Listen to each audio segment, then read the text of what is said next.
ପରିଚୟ କ'ଣ? ମୋର ନାମ ଜେମ୍ସ ବି। ମୁଁ ଜଣେ ସମାଜସେବୀ ଏଠି ପାରଲାଖେମୁଣ୍ଡିରେ କାମ କରୁଛି।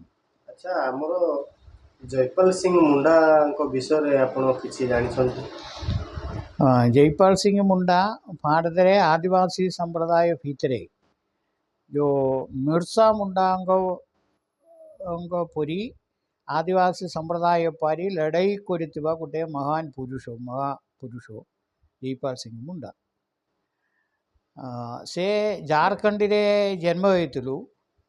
ଜନ୍ମ ହେଲା ପରେ ତାକୁ ପାଠ ପଢ଼ିବାକୁ 15-18 ବର୍ଷ ସମୟରେ ସେ ବିଦେଶ ଯାଇଥିଲୁ। ଇଂଲଣ୍ଡ ଯାଇଥିଲୁ ପାଠ ପଢ଼ିବାକୁ, ତାକୁ ସୁଯୋଗ ମିଳିଲା। ଇଂଲଣ୍ଡରେ ଯାଇକି ପାଠ ପଢ଼ିକି ବିବିଧ ପ୍ରକାର ଡିଗ୍ରୀ ହାସଲ କରିଥିଲୁ। ତାପରେ ସେ ଭାରତରେ ଆସିକି କେତେଟା ଜାଗାରେ ସେ ଚାକିରି କରୁଥିଲୁ। ଲେକିନ୍ ସେ ଇଂଲଣ୍ଡରେ ପାଠ ପଢ଼ିବାକୁ ତାକୁ ଯେଉଁ ସୁଯୋଗ ଦେଇଥିଲୁ, ଜଣେ ଇଂଲଣ୍ଡରେ ଜଣେ ଲୋକ, ସେ ରାଞ୍ଚିରେ ଝାରଖଣ୍ଡ ରାଞ୍ଚିରେ ଗୋଟେ ସ୍କୁଲର ପ୍ରିନ୍ସିପାଲ୍ ଥିଲା। ତାଙ୍କ ସ୍କୁଲରେ ଜୟପାଲ ସିଂ ମୁଣ୍ଡା ତାଙ୍କ ବଚପନରେ ସାନ ସମୟରେ ପାଠ ପଢ଼ିଥିଲୁ। ସେ ଲୋକଙ୍କ ପ୍ରେରଣାରେ ସେ ଚାକିରି ଛାଡ଼ିକି ସମାଜ ସେବା ପାଇଁ ଆସିଲା।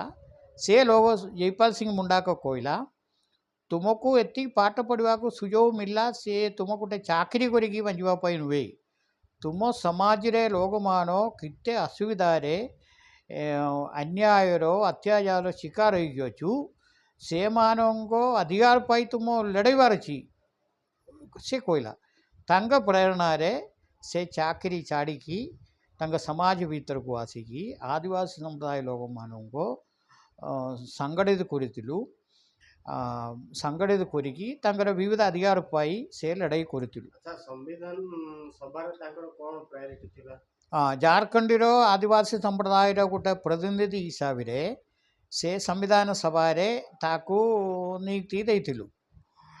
କେବଳ 7 ଜଣ ଆଦିବାସୀ ସମ୍ପ୍ରଦାୟର ଲୋକମାନ ସମ୍ବିଧାନ ସଭାରେ ଥିଲା ଆଦିବାସୀ ସମ୍ପ୍ରଦାୟର।